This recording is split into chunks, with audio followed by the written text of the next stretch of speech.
जब हम प्रभु से प्रभु का स्मरण न मांगकर भोग मांगते हैं तभी हमारा भजन रुक जाता है, भजन नहीं चल पाता। यदि हम प्रभु से केवल भजन मांगे तो विश्वास करो ब्याज में सब हो जाएगा। मूल भजन तो आपका बचेगा ही, ब्याज में लोक लोकांतर के भोग आपके चरणों में लुटते घूमेंगे। आप भजन करके तो देखो, अरे घिघियाने की जरूरत नहीं, किसी से मांगने की जरूरत नहीं, भजन करके देखो सब ठीक हो जाएगा, सब अपने आप बन जाएगा। हम बहुत बड़ी भूल कर देते हैं कि थोड़ा भजन करके प्रभु से कुछ सांसारिक वस्तुएं, स्थितियां, परिस्थितियां बदलने की मांग कर लेते हैं, जिससे भजन छूट जाता है। प्रभु की स्मृति इतनी महान है कि जिन्होंने बैर भाव से प्रभु का स्मरण किया उनको भगवान की प्राप्ति हो गई। जैसे कंस आदि भगवान से बैर ही तो रखते थे, लेकिन भगवान की स्मृति रहती थी। स्मृति ने उनको भगवत प्राप्ति करा दी। स्मृति में महान सुख है, पर वो जब भक्ति रस से युक्त स्मृति होती तब माधुर्य रस, प्रेम रस का अनुभव होता है। कल्याण तो वैर भाव से स्मरण करने वालों को भी प्राप्त हो गया। यदि आप भक्त हो और ये चाहते हो कि आपकी भागवती की स्थिति बहुत जोर की हो, तो हम आपसे प्रार्थना करते हैं कि रोज प्रभु से एक ही बात मांगिए, मुझे अखंड स्मृति दीजिए। अर्जुन जी को पूरी गीता जी सुनने के बाद यही मिला, नष्टो मोहा स्मृति लब्ध्वा। स्मृति मैं सिर्फ 3 घंटा आपसे मांग रहा हूं। इस 3 घंटे के अंदर मैं आपको एडवांस एक्सेल के फॉर्मूलाज के साथ एआई और प्रभु आप हम पे ऐसी कृपा कर दो कि हमारे हृदय में किसी और व्यक्ति, वस्तु, स्थान की स्मृति न रह जाए, केवल आपकी स्मृति रह जाए। ये चाह भगवान बहुत जल्दी पूर्ण कर देते हैं यदि उपासक हृदय से ये बात मांगे।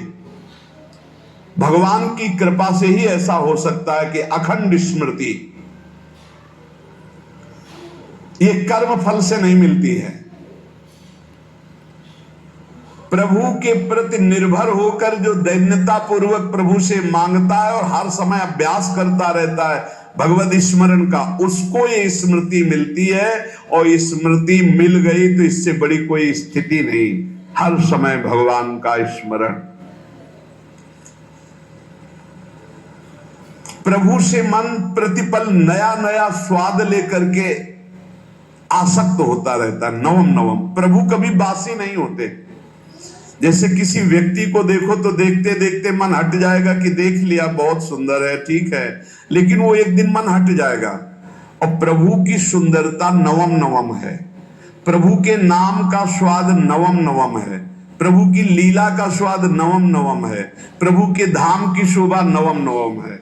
जैसे आचार्य महाप्रभु हरिवंश चंद्र जी कहते, नयो नेह नव रंग नयो रस नवल श्याम वृषभानु किशोरी, नौ पीतांबर नवल चूनरी, नई नई बूंदन भींजत गोरी, नौ वृंदावन हरित मनोहर, नौ चातक बोलत मोर मोरी, नौ मुरली जो मल्हार नई गति, सब कुछ नया। तो नवम नवम प्रभु प्रतिपल नवम नवम प्रभु का रूप, प्रियाजू का नवम नवम, अबहीं और अबहीं और अबहीं और है। तो कहते हैं जब मन निरंतर स्मृति में डूबता है तो जब प्रभु की रूप माधुरी प्रकाशित होती तो ऐसी नवम नवम कि कभी ये नहीं होता कि रूप बासी हो गया। ये वही रूप है जो हमने अभी देखा था, नवम नवम। इसलिए आनंद की उफान आती रहती है उपासक के हृदय में।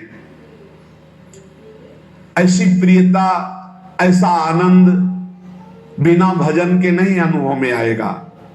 इसलिए तुम विश्वास करो, तुम्हें बहुत सुंदर सुख मिलने वाला है, आगे अपार सुख मिलने वाला है। ये थोड़ा दुख का समय काट लो, जब तक जीवन है ये दुख सुख की लहर आती रहेगी, आप इसको सह जाओ।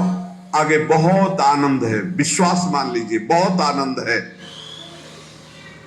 जो ये विश्वास कर लेता है वो प्रभु के मार्ग में चलकर प्रभु को प्राप्त कर लेता है। नहीं तो इतने रोड़े हैं कि आप ऊब जाओगे, बहुत रोड़े हैं।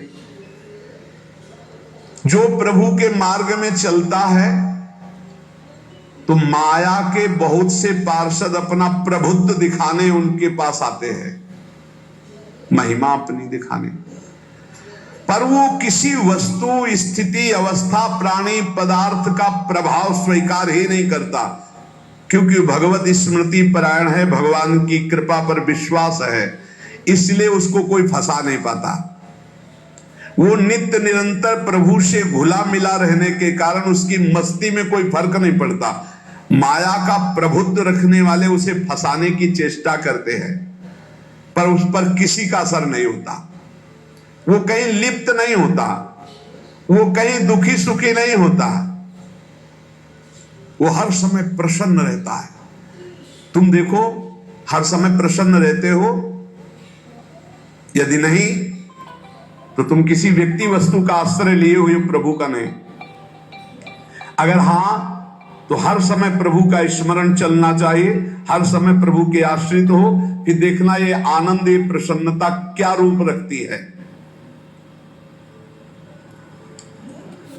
बड़े बड़े मस्त संतों को देखा, मस्त ऐसे उन्माद में मस्त, उस सुख के लिए ललचाओ, कब तक जन्मते मरते रहोगे, कब तक बार बार दुख भोगते रहोगे, कब, बड़ा प्रपंच है ये। भगवान का स्मरण परम पुण्यात्मा पुरुष का हृदय माना जाता है, बहुत पवित्र हृदय, बड़ा पुण्यात्मा हृदय जिसमें भगवान का स्मरण।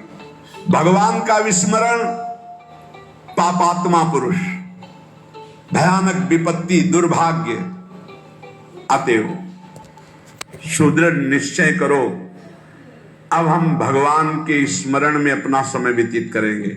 मेहनत करो, कार्य करने के लिए कोई मना नहीं, आप नौकरी करो, किसानी करो, व्यापार करो, पर अंदर अंदर भगवत भगवत स्मृति ही सबसे बड़ी स्थिति है। अब चाहे हम जीवित रहे, चाहे हमारे मरण जैसी विपत्ति आ जाए, चाहे सब हमसे हट जाए, चाहे सब हमको नमन करें, अब हम दृढ़ निश्चय करके केवल भगवान के स्मरण करते हुए इस संसार के बीच समय व्यतीत करेंगे। अब हम चूकने वाले नहीं, ये नियम लीजिए। चाहे जीवन रहे या ना रहे, चाहे मरण जैसा कष्ट आ जाए, चाहे सब वियोग हो जाए, सब चले जाए, चाहे सब संयोग हो जाए, सब नमन करें, अब हम प्रभु का स्मरण नहीं छोड़ेंगे।